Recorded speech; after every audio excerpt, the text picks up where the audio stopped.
Hi, in this video, we're going to take a look at how you can use the on-screen volume up or volume down key when the actual physical volume key is broken on your iPhone 10 or the iPhone 10s. So first, let's go back to your home screen by swiping up, and then you want to go into settings. In settings, you want to go into, so I'm just going to cancel. So in settings, we want to go into accessibility.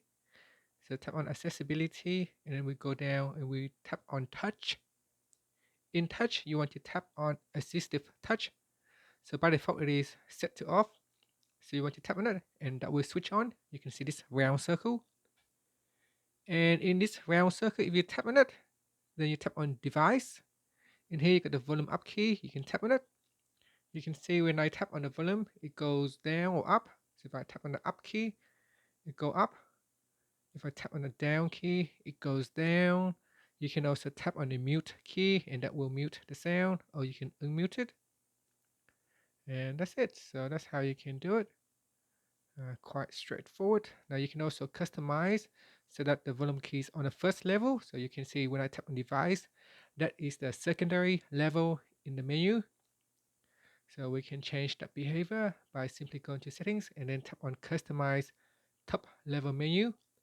You can see if I tap on the custom button, I can change it to a mute or volume up or volume down. So volume down, for example, and then tap on done.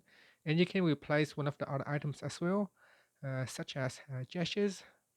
So you can replace it with volume down up, and then tap on done. And I see if I can rearrange that.